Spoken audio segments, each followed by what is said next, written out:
Boa noite a todos, sejam bem-vindos. Aproveitando o gancho do YouTube, nós essa semana completamos 40 mil pessoas que acompanham a página. E isso é uma conquista para uma associação como a nossa, voluntária. Então eu sempre lembro a vocês, se puderem indicar para alguém, nos ajudarem a divulgar, isso está sendo o nosso melhor canal de propaganda. As palestras são todas gratuitas e essa série já foi publicada até a 7ª. Hoje estamos no 11º capítulo. Lembrem, sempre tem pessoas novas, né? Pessoas vindo pela primeira vez. Não tem problema, porque cada capítulo é bastante autônomo. Mas lembrem que estamos fazendo o grupo de estudo desse pequeno livro, pequeno, mas que se torna longo pela complexidade do assunto, né? O Kybalion, e hoje estamos no 11º capítulo, que fala do princípio do ritmo. Só recapitulando algumas coisas fundamentais. Trata-se do ensinamento de Hermes Trismegisto, que é considerado o maior sábio egípcio e talvez um dos maiores sábios que a humanidade já teve. Ele deixa algumas obras muito complexas, cujo entendimento seria muito difícil para nós hoje em dia. Então, em 1908, alguém anonimamente fez um comentário dos princípios herméticos, os 7 princípios do Kybalion. Esse livrinho que nós estamos lendo, então, é um livro de 1908. É um livro anônimo, escrito por alguém que com muita autoridade, de uma maneira muito ponderada, fez um comentário de cada um dos 7 princípios. E o que são os 7 princípios? São as 7 leis do mundo manifestado, segundo os egípcios, segundo Hermes Trismegisto. Então entendam que, segundo essa tradição, o universo inteiro, em todos os planos, espiritual, mental, material, seria regido por 7 leis. E quando você entende essas leis, você para de andar na contramão da história, na contramão da sua vida, para de chocar contra a natureza e pode caminhar lado a lado com ela, o que gera uma grande vantagem, menos dor, mais velocidade e trabalha a favor da natureza, contribui para a obra da natureza. Acho que toda vez que você trabalha a favor da natureza, ela patrocina o teu projeto e caminha contigo. Isso é o conceito que Jung chamava de sincronicidade. Agora, projeto egoísta que vai na contramão da natureza, na contramão da história, você vai sozinho. E vai gerando uma resistência muito grande, uma dor muito grande, uma perda de energia que às vezes é complicada. Então é interessante que Hermes dizia que uma das coisas fundamentais que nós deveríamos nos preocupar é, através dos fatos da vida, entendermos as leis que estamos obedecendo ou infringindo. Ou você está caminhando de acordo com a lei ou está atropelando a lei. E deveríamos ver através dos acontecimentos, ou seja, visão simbólica. Ter a capacidade de entender a língua da vida, que é símbolo. Quando tomamos tudo ao pé da letra, começamos a achar que somos azarados ou sortudos. E, na verdade, existe, muito além dos acontecimentos, que são todos eles muito passageiros, existe um ensinamento que esse é permanente, é perene, que pode servir para tudo na tua vida. Então, um fato que foi banal, se você aprende com ele, ele se torna eterno e te ajuda a se tornar um ser humano melhor. Essa basicamente é a ideia. Bom, lembrem desse poema que sempre lemos no início, não foi uma escolha minha, é uma escolha do autor desse livro, que pega uma pequena estrofe de Edward Carpenter, que é um poeta inglês, e coloca na introdução desse livro, como uma síntese da ideia, digamos assim, a intenção que ele teve com o livro. O poema diz: não deixeis que se apague a chama, mantida de século em século, nesta escura caverna, neste templo sagrado, sustentada por puros ministros do amor. Não deixeis apagar esta divina chama. Percebam que aí tem duas...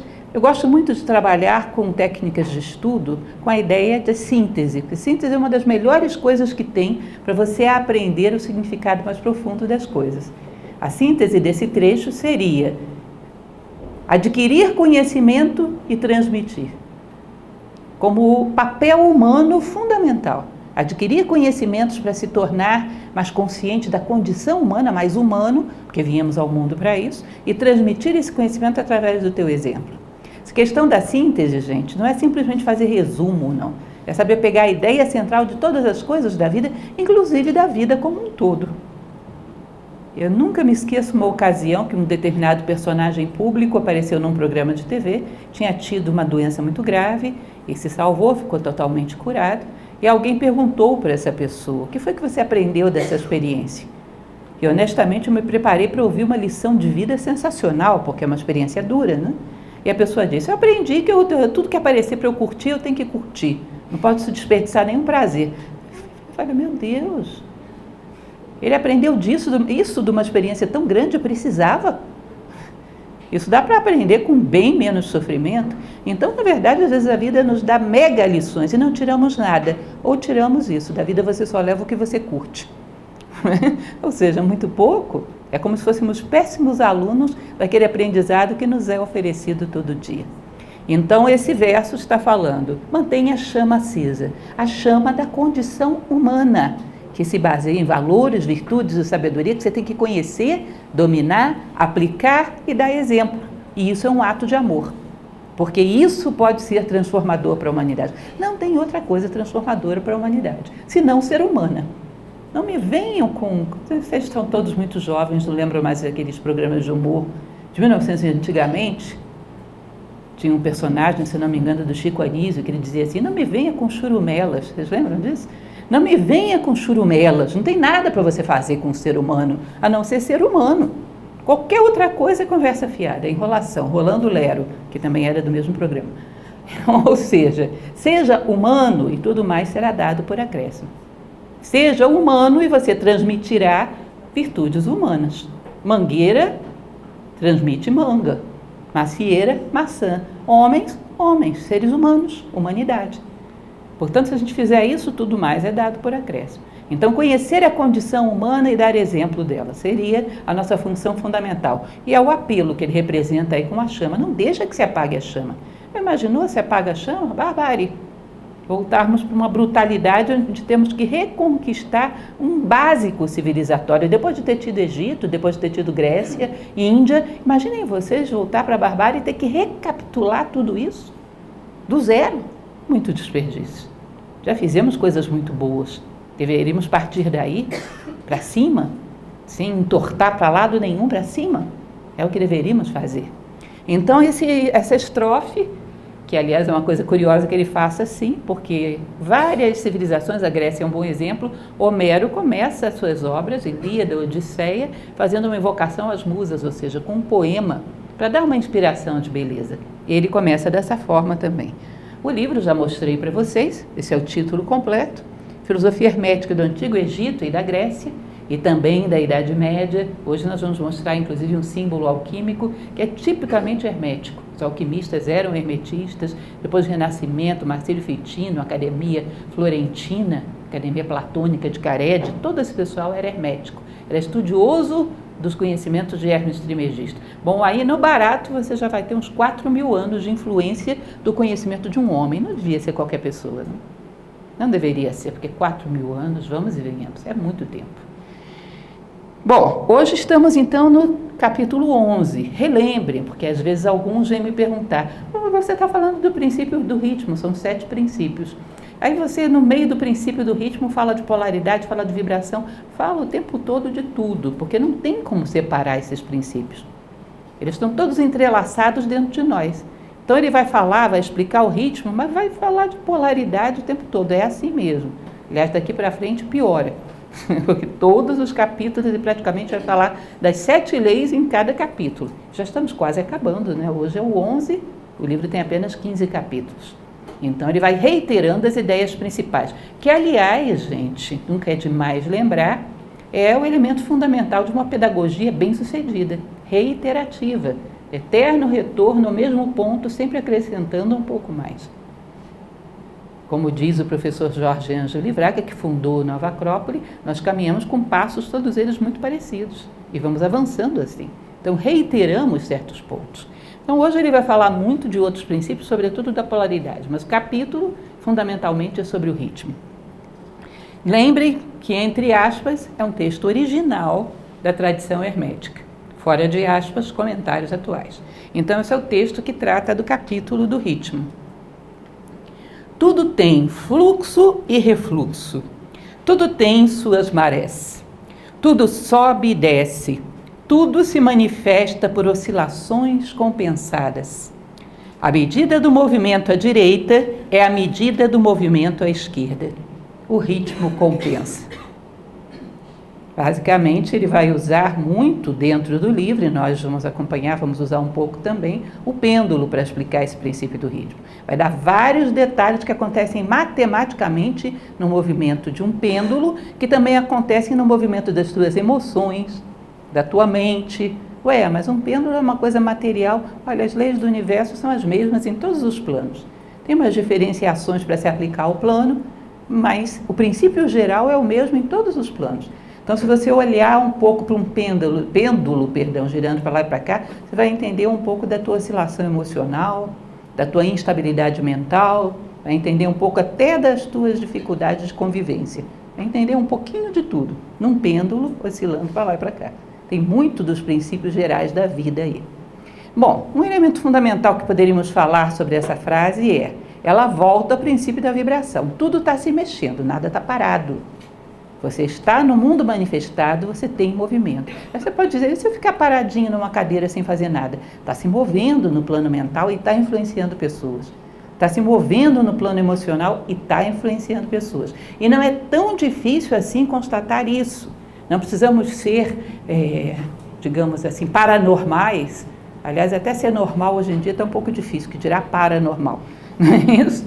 Não precisamos ser paranormais, não precisamos de nada especial para entrar num ambiente e sentir que está um clima meio estranho. Antes que você encontre uma pessoa, às vezes você já sabe que tem alguma coisa esquisita ali. Já aconteceu isso com vocês? Entrar e sentir um clima meio estranho. O que é o clima meio estranho?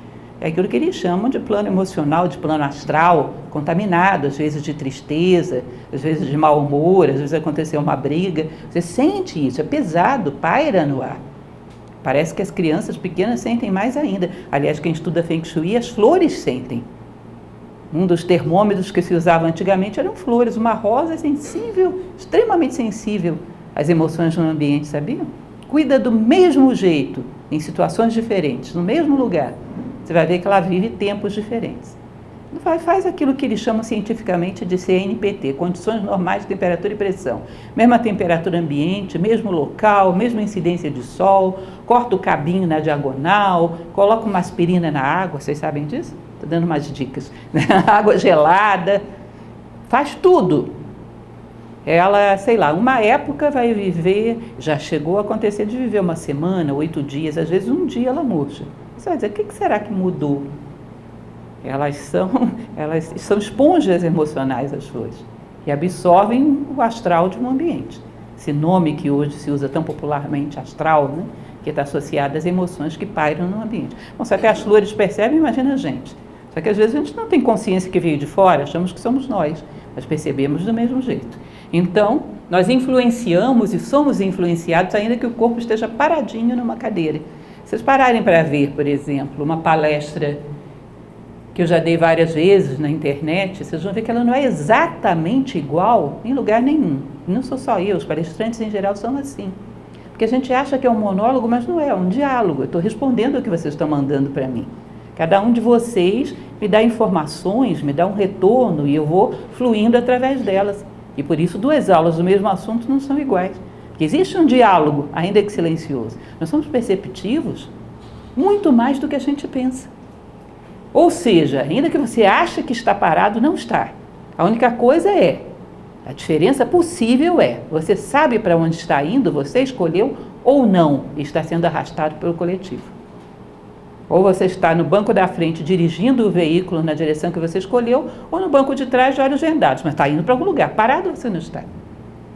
Aliás, eu falava para vocês, numa dessas palestras para trás, da própria série Caibalion, um exemplo que uma vez eu li e eu não sei se isso é real, portanto eu não me responsabilizo. Mas eu achei curioso.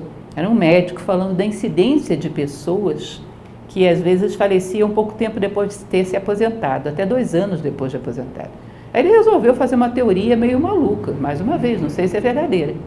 Mas ele pensou o seguinte, todo mundo diz, eu vou parar de trabalhar e não vou fazer nada. Vou botar as pernas para cima e não vou fazer nada. E ele pensou, bom, será que a gente não programa, será que a mente não programa o corpo para morrer? Porque não fazer nada só tem um jeito. Morreu. E o corpo obedece. Ele recebe um comando e obedece. Começa a se programar para não fazer nada, só tem um jeito. Aí eu achei curiosa a teoria, não sei se é verdadeira ou não, mas achei curiosa. E percebemos então como é que essas influências do plano mental e emocional pairam entre nós e em nós mesmos. Nunca estamos parados, nunca. Parado, morreu. Bom, e aí vamos começar a analisar esta frase um pouquinho. Há fluxo e refluxo proporcional entre os dois polos. Tudo no universo manifestado tem dois polos. Última palestra que fizemos, lembram? Tudo. Existe o frio, existe o quente, o macio, o resistente, o claro, o escuro. Tudo tem dois polos, tudo no universo manifestado é dual. E entre esses dois polos as coisas giram, vibram. Às vezes escurecem, às vezes clareiam, às vezes nasce, às vezes morre. Às vezes amanhece, às vezes anoitece, às vezes esquenta, às vezes esfria. Entre os dois polos de uma mesma natureza, as coisas flutuam.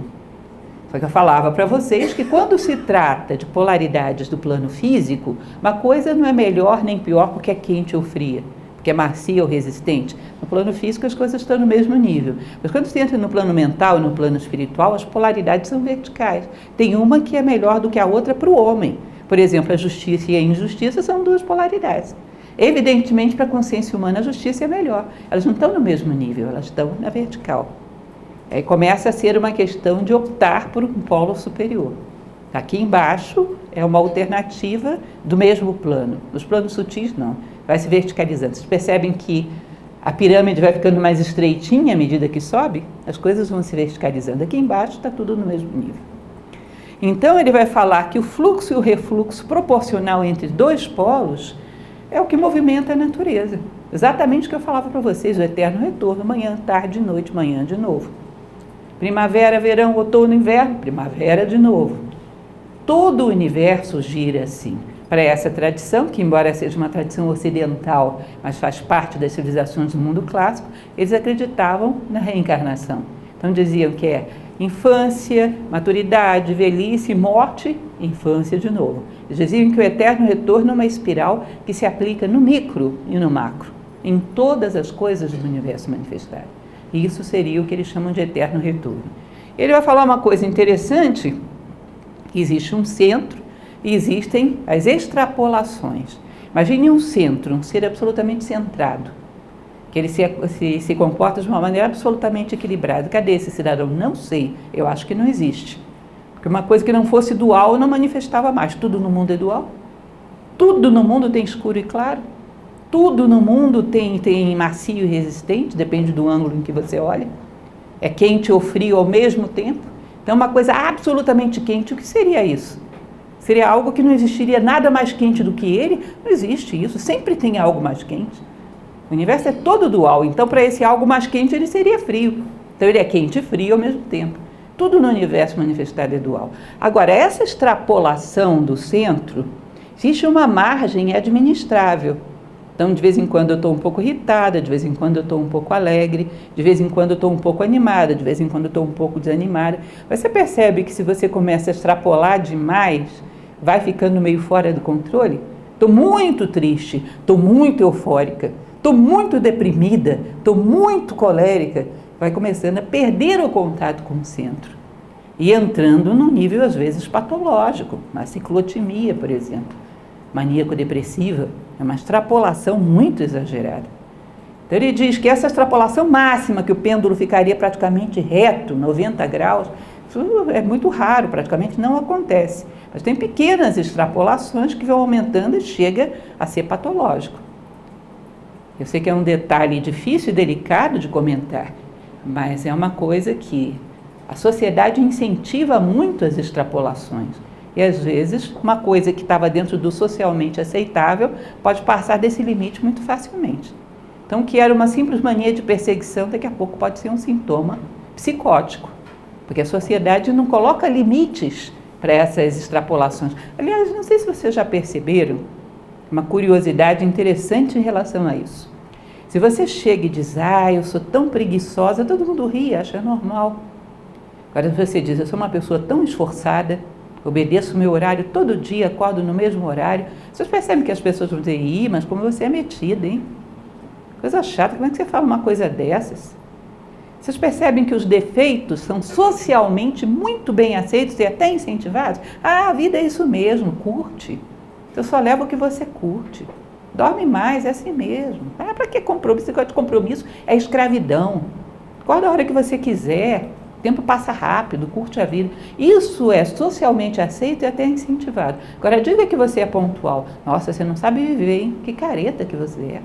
O que você está querendo dizer? Que você é melhor do que eu? Perceba que uma conversa dessa não é bem aceita. É estranho. As extrapolações, sim. O centro, não.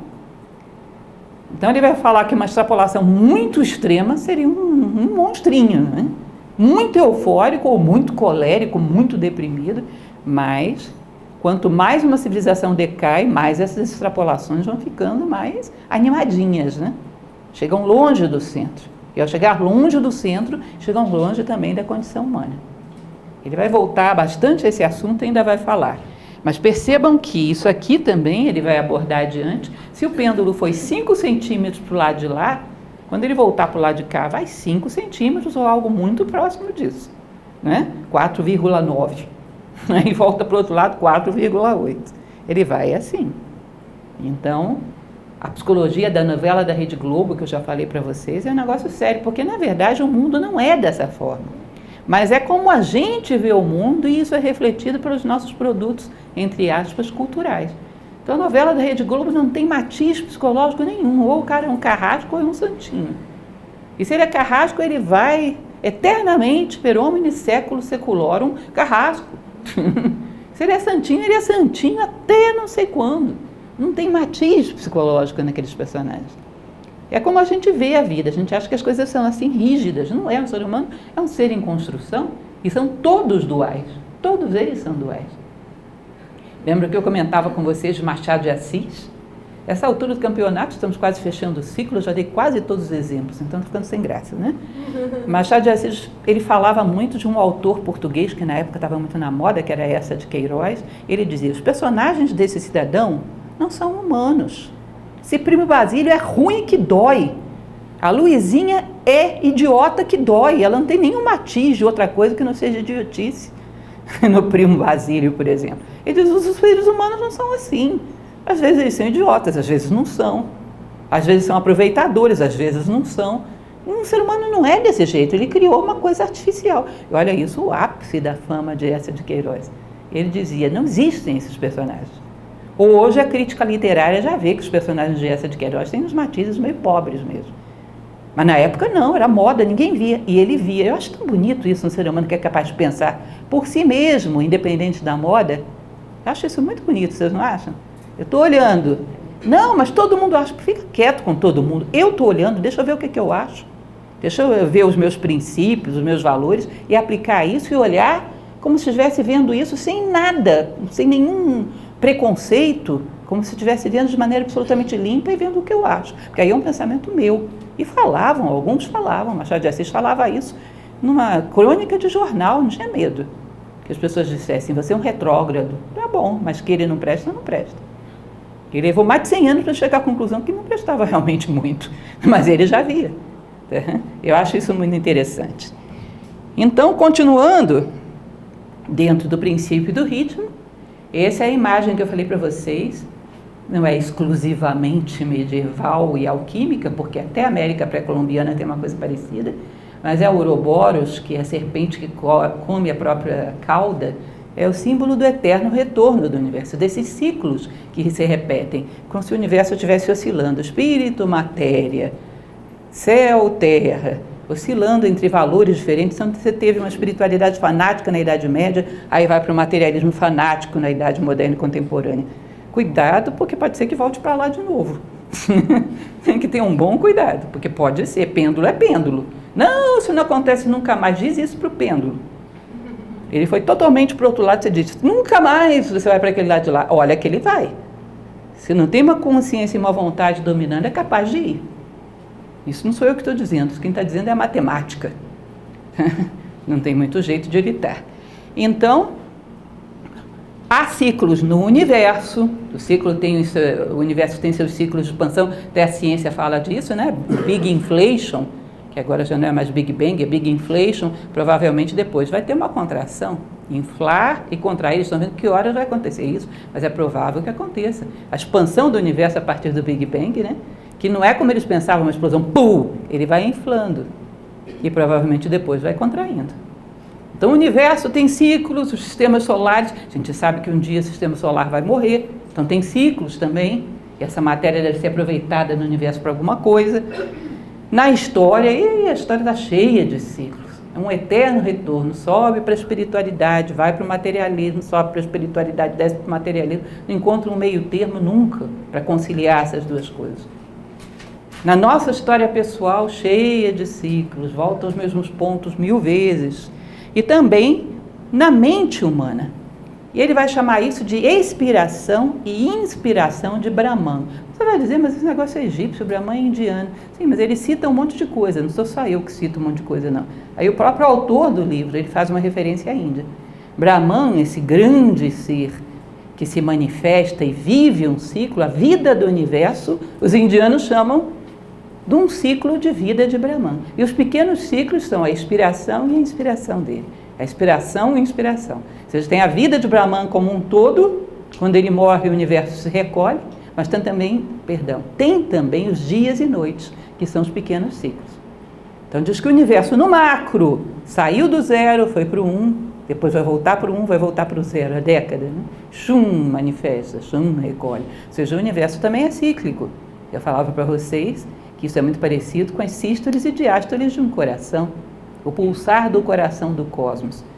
Então, todo o universo seria assim: nascer, crescer, amadurecer, decair, morrer e renascer. Sempre subindo, não é um caminhar em círculos. Você volta ao mesmo ponto, mas com um pouquinho mais de consciência. Volta ao mesmo ponto, com um pouquinho mais de consciência. Ou seja, o processo vai ganhando em consciência. Até que, num determinado momento, a própria tradição hermética diz, quando você conhecer todos os pontos da circunferência, você pode se perguntar onde começa a circunferência. A circunferência começa pelo centro, que é invisível aos olhos, mas foi dele que emanou a circunferência. Circunferência não é um conjunto de pontos equidistantes do centro, ela nasceu do centro.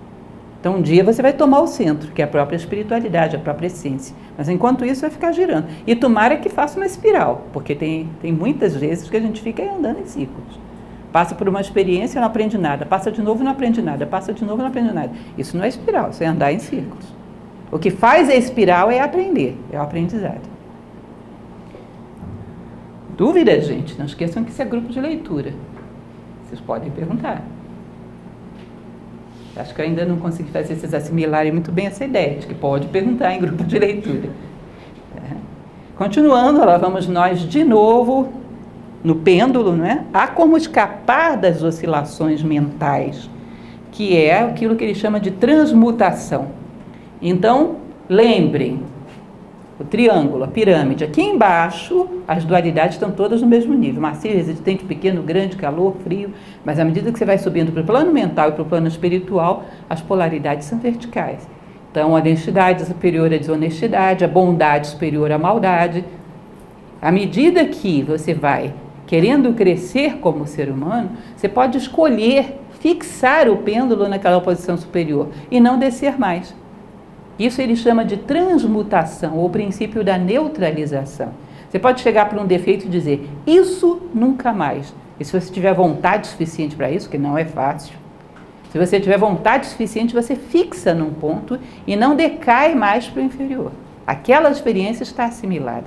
Isso nunca mais.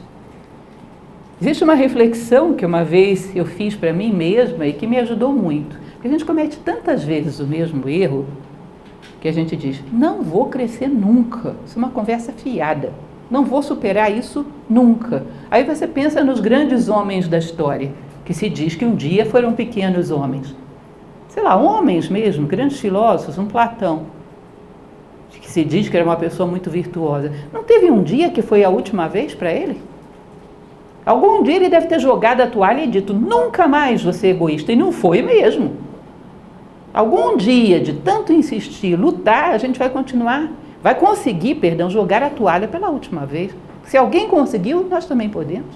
Não tem seres humanos que chegaram a um nível de virtude, de valores, alguns poucos na história, mas muito bom, significa que dá para ir, porque alguém foi.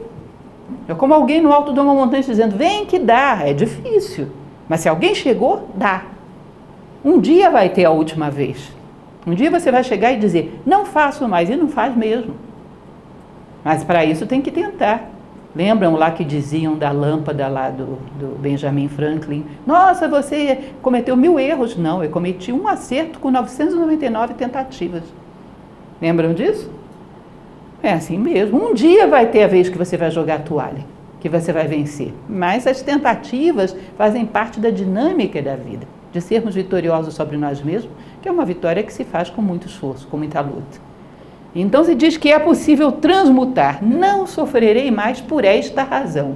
Não significa que você vai deixar de sofrer por outra, vai sofrer por outra, mas mais em cima, mais acima. Eu dava para vocês o exemplo, lembram? Você para de brigar pelo ursinho, você não é mais criança, é um pai, amadureceu. Aí briga com o vizinho porque ele tem um carro mais novo do que o seu. Aí não briga mais, se torna um ancião maduro, amadureceu. Aí briga com o avô do vizinho porque ele parece mais sábio do que você. Aí não briga mais, amadureceu. Um dia vai chegar no ápice da pirâmide. Ou seja, vai haver um obstáculo em nível mais elevado. Mas por essa razão não sofro mais. É importante, gente, que vocês entendam. Quando a gente fala, somos filósofos ou buscamos ser filósofos, amamos a sabedoria, buscamos a sabedoria, porque o sentido da palavra filosofia é isso, amor à sabedoria, significa correr atrás da sabedoria, mas achar um pouco dela, não é só ficar correndo à toa pela vida fora. Isso é Cooper, não é filosofia. Filosofia é você achar alguma coisa, um pedacinho assim, ó. Então eu vou sofrer por outras coisas, mas essa aí não mais, isso é alguma coisa. Sêneca dizia, certifica-te de veres morrer os teus defeitos antes de ti. Pelo menos 1 ou 2 velórios a gente tem que assistir antes de ver o nosso próprio. Entendem? Antes que venha o seu velório tem que ter morrido um pouco da preguiça, do egoísmo, 1 ou 2 que seja. Tá bom que velório não é uma coisa agradável, mas às vezes a gente tem que ir. Entendem? Então tem que haver algum ganho, não é só correr atrás. Isso é um processo irracional. Isso é ratinho dentro de labirinto de laboratório, nós somos humanos, não somos isso. E aí ele vai falar, percebemos a consciência em plano superior e inferior. Nesse momento já dá para perceber. Fixar-se num degrau acima. Você pode colocar nesse momento dentro da tua memória um dia que você estava com uma reflexão tão bonita sobre a vida, estava tão bem, que você se orgulharia de mostrar esse pensamento para todo mundo. Agora, tem os dias que você não gostaria que as pessoas vissem teus pensamentos, não tem?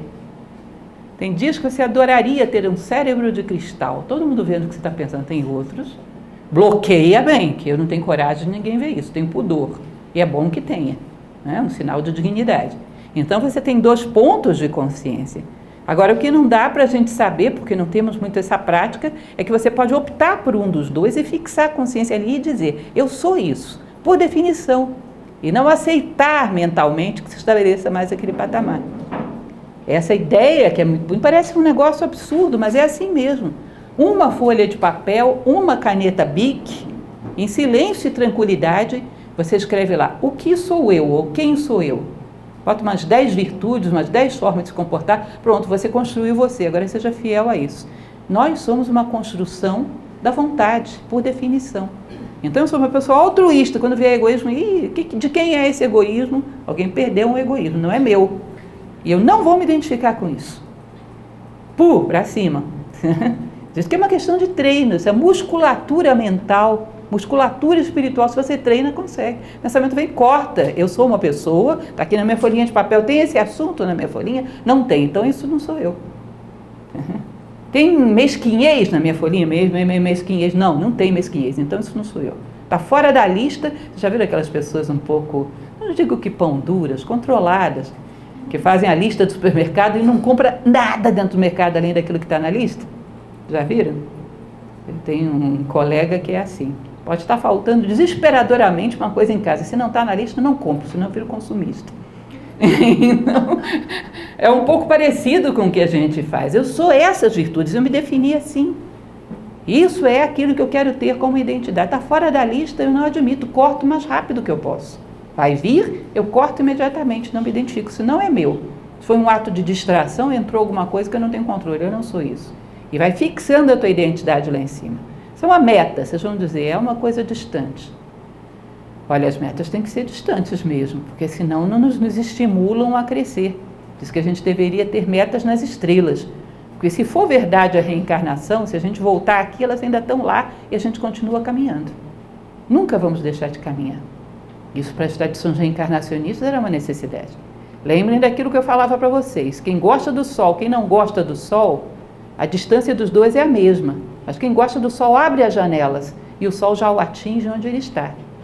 Quando a gente gosta da justiça, da fraternidade, só pelo fato de gostar, ela já muda a nossa vida onde estamos. E aos poucos vamos tendo mais luz. Mas a distância é a mesma de quem está com a janela fechada.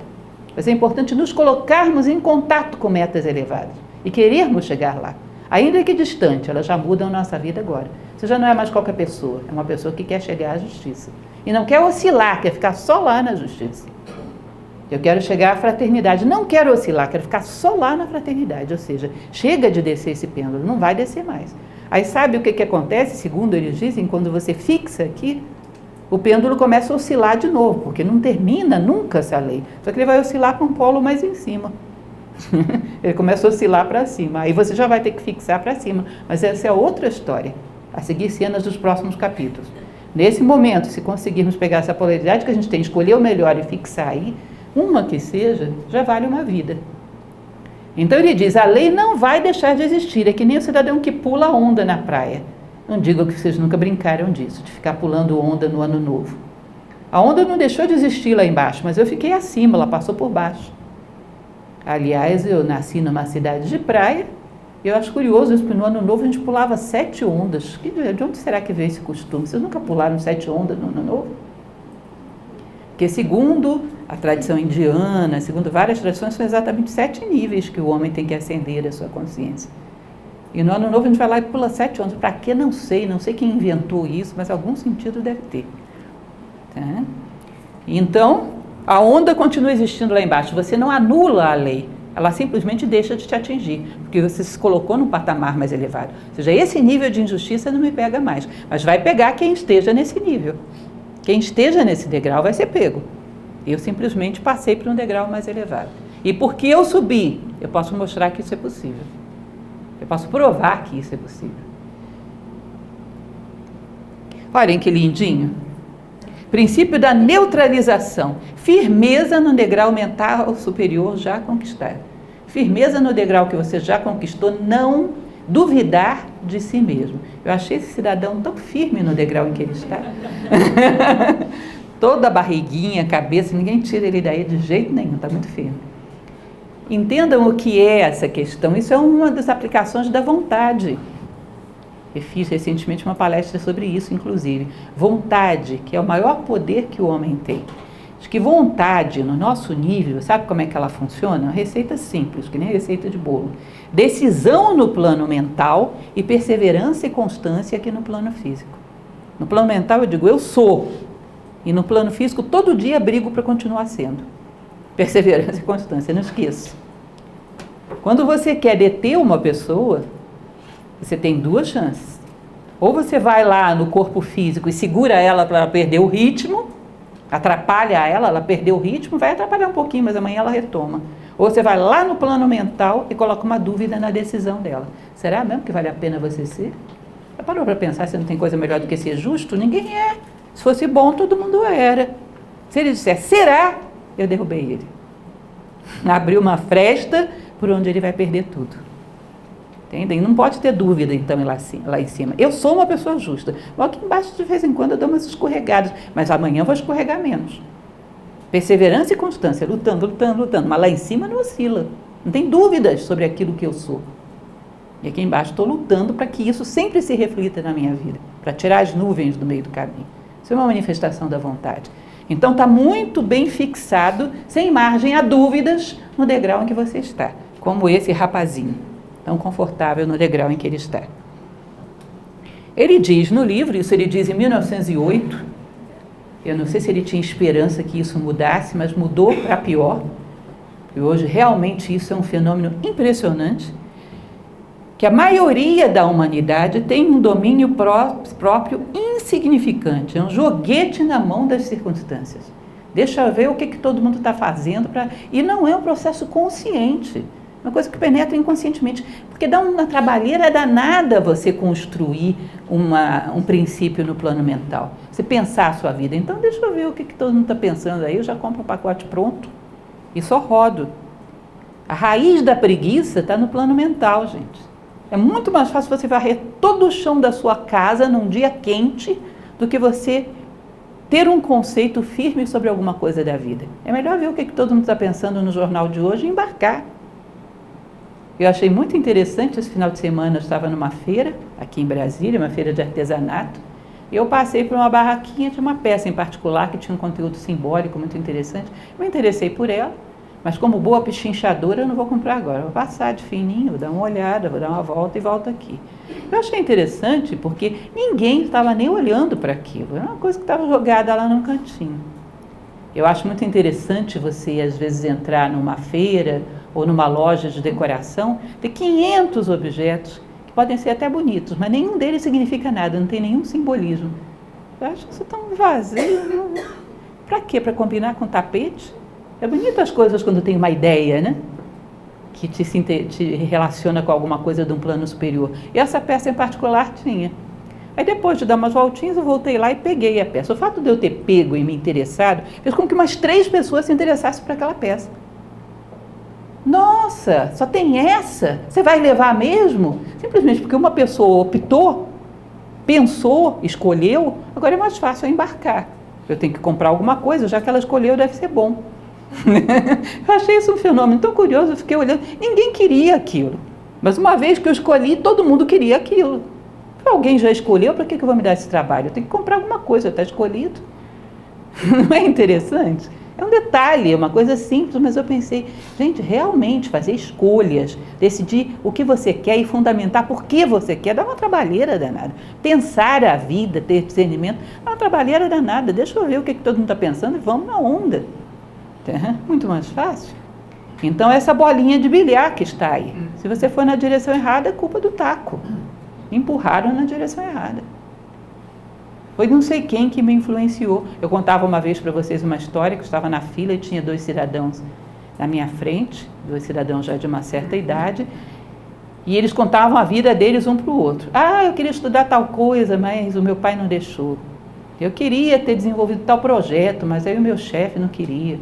Eu queria ter feito tal trabalho, mas minha esposa não queria sair dessa cidade. A vida dele era a história do que fizeram com ele. Não tinha uma escolha que fosse dele. Era a história do taco e não da bolinha.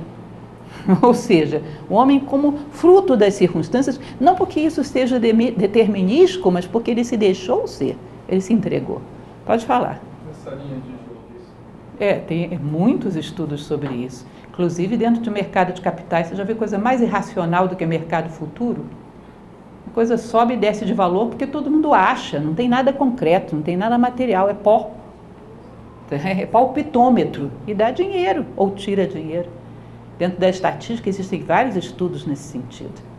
De que muitas coisas, muitas tendências que acontecem na sociedade não tem nenhuma explicação. O pessoal foi porque todo mundo foi, e só. Porque é confortável estar na massa. Existe uma certa carência por trás disso. É porque todo mundo foi. Porque realmente construir a si próprio é um trabalho fora do comum. Cada conceito que você constrói é um histórico tão grande por trás e uma dor de refletir, de pensar, de ver que você fez um monte de besteira, de ter que abrir mão de um monte de posições que você teve ao longo da vida. É meio inercial, né? Eu penso assim e acabou. Como assim acabou? Você acabou? Não, você está começando. Então por que o teu pensamento acabou? Eu penso assim até agora. Vamos ver. Vamos ver o que vem. Mas isso é trabalhoso, gera até um certo orgulho, uma certa teimosia, não quero voltar atrás. Então você fica inercial e acha que a tua identidade é isso. É fixar em determinados pontos, isso é a teimosia, que é o contrário da vontade, né? Insistir em coisas que a vida já te mostrou que são entrar pelo cano. Entrou pelo cano, como dizia o antigo professor nosso, sai pelo cano, não fica lá dentro. Não se identifique como um morador do cano, entra e sai. Bom, enfim, e ele vai falar de algumas dualidades no plano mental: medo, coragem, entusiasmo, depressão. Perceber essas oscilações, que em geral somos tão alienados que a gente nem percebe que tem essas oscilações. Ou seja, eu estou com as minhas emoções muito extrapoladas, estou vendo, estou percebendo, já é uma boa coisa. Às vezes o pessoal brinca e diz que é adrenalina pura, né? É aquele jovem que precisa estar ou bêbado ou com alguma coisa em alta velocidade, precisa de emoções muito fortes para ele se alegrar. Porque uma boa conversa, um grupo de amigos, às vezes não é suficiente. Ou se estiver num grupo de amigos, precisa estar debochando de alguém, precisa estar gerando algum tipo de euforia. Precisa de um estimulante artificial. Porque tudo aquilo que é sereno para ele provoca apatia. Isso já é um vício. E o vício emocional dá síndrome de abstinência, se você quiser parar, dá trabalho. Não é simples, mas disso se trata. Uma hora temos que ver que estamos com esses vícios, fixar na polaridade positiva e não abrir mão disso. E trabalhar desenvolvendo musculatura. Por que vamos para uma academia e desenvolvemos musculatura física e não poderíamos tentar desenvolver musculatura mental e espiritual? Dá também. Dá para ter o corpo ideal, mental e espiritual. A boa forma, dá para ter. Pelo menos eles dizem que dá. E vamos batalhando e provando disso, para sabermos se é verdade ou não. Porque isso é a filosofia. Bom, a compensação que ele fala, a oscilação é na mesma medida. Isso é uma coisa interessante. Então, a pessoa que tem tendência a ser muito depressiva, a alegria tende a ser muito eufórica. Aquele que tem paixões muito descabeladas, vai ter rejeições muito descabeladas. Então, você não pega, por exemplo, aquele casal que hoje está se estapeando, na fase de namoro, como é que era? Ele estava rolando pelo chão, jogando folhetinho de helicóptero, aquelas coisas assim, exageradas. Depois, você não consegue imaginar um casal que tem um relacionamento muito harmonioso depois se estapeando, consegue? Porque não é proporcional, você diz, bom, a matemática não justifica isso. Agora, muito exagero para um lado, muita euforia, uma alegria muito artificial, no dia seguinte amanhece triste, nem levanta da cama. Essa extrapolação tende a ser proporcional de um lado e do outro.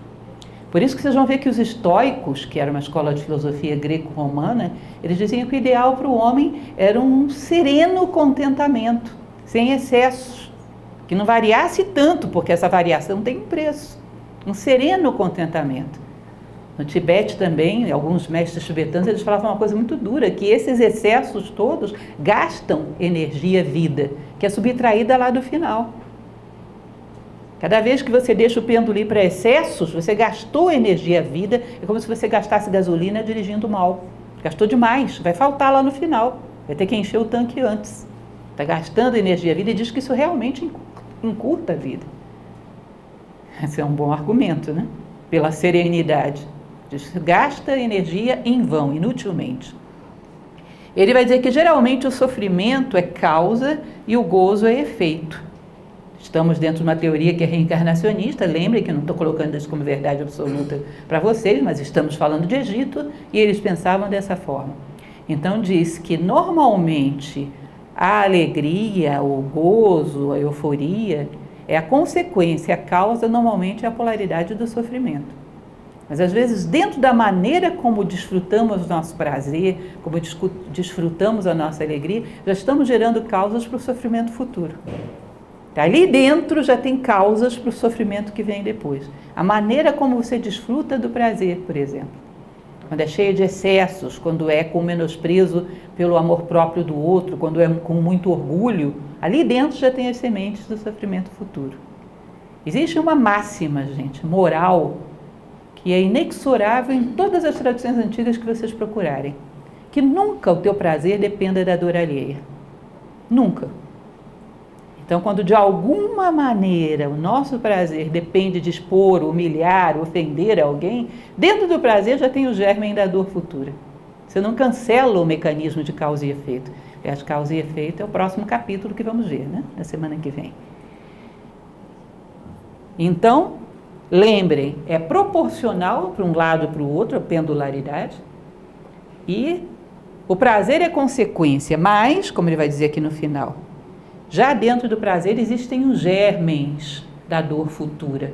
Lao Tse, um livro que eu gosto muito, que é o clássico, o Tao Te Ching, ele fala dos sábios de antigamente, que a única coisa que se sabe deles é que existiram. Eles eram tão bons, mas tão sóbrios, que a única coisa que você sabe é que eles existiram e cumpriram seu papel, mas o sucesso, as qualidades deles não pesavam. Não sei se vocês conseguem entender isso, é um conceito muito sutil do taoísmo. Lao Tse, ele diz que a inveja do outro é também responsabilidade tua, pela maneira como você ostenta o teu sucesso. Uma pessoa que faz as coisas muito bem feitas, mas sem vaidade, o seu sucesso não humilha os fracassados. Não gera a sensação de fracasso nos outros. Muito pelo contrário, dá a sensação de que todo mundo está ganhando junto. Então, às vezes, dentro da polaridade do prazer, do sucesso, você já está causando germens de dor nos demais. Pelo orgulho, pela vaidade, pela presunção, pela arrogância, e já está o pêndulo, você não viu ainda, mas ele já está se preparando para voltar. A ideia é que fôssemos leves como uma pluma, como diz o taoísmo, que não pesássemos sobre ninguém na nossa vitória, nem na nossa derrota.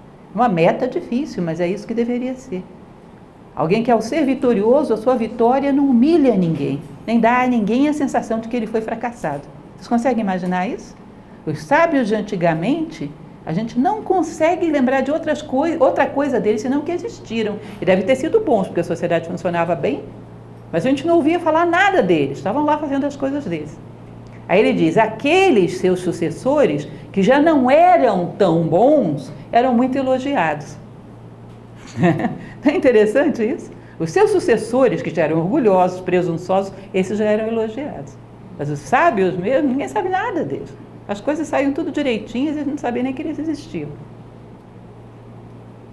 E, às vezes esses livros, esses clássicos, são interessantes para a gente perceber, não existe essa possibilidade dentro de nós, dá orgulho de ser humano, quando a gente percebe que existe uma possibilidade dessa dentro de nós. Fazer o que você deve fazer, triunfar sobre as adversidades, sem humilhar ninguém. Imagine que dá para fazer isso. Nós não conhecemos isso no mundo atual. O triunfo é sobre alguém. Você não ganha junto, você ganha sobre os demais. É um peso triunfar.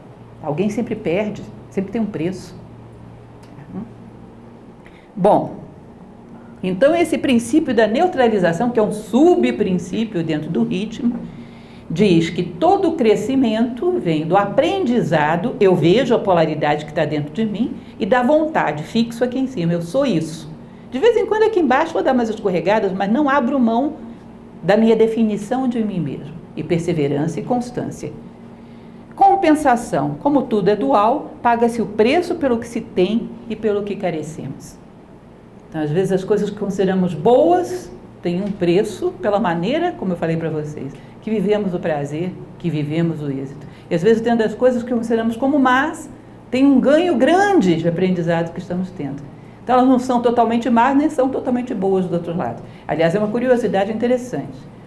Quando a gente parar para pensar as situações de vida que a gente mais cresceu, provavelmente vai lembrar mais das más. Então elas foram más? E diz que o melhor da vida é crescer. Não são as coisas agradáveis ou desagradáveis. E nas agradáveis eu me excedi tanto que perdi a cabeça. Elas foram boas? O que foi bom, o que foi mal, o que me fez crescer? Então a dualidade está nos dois lados, não há absolutos no mundo manifestado. E temos que tentar fazer com que o pêndulo se fixe aqui, para que depois ele possa atingir um patamar ainda mais elevado. É a subida da escada. E para isso o desenvolvimento de um atributo muito humano, vontade, identidade, definição no plano mental, perseverança e constância no plano físico. E é isso, hoje ficamos por aqui, é um capítulo curto, só por isso eu consegui fechar no horário, que é uma coisa muito rara. Alguma pergunta, gente? Alguma dúvida? Não esqueçam, semana que vem, capítulo 12, que é a causa e efeito, é a lei do karma indiano. É bem interessante. Estamos avançando já para a finalização do nosso livro. Tá certo? A lei do ritmo diz que, da mesma maneira que a onda vai, ela recolhe. Ela não só vai e fica lá. O universo oscila entre dois polos. E o homem, no plano mental e espiritual, pode fugir dessa oscilação fixando aqui. Tá? plano mental, o homem pode fazer isso, fugir da oscilação através da vontade. Mas se você não interferir, você vai ter euforia e depressão, tristeza e alegria, pensamentos nobres e pensamentos vulgares. E vai ficar nessa.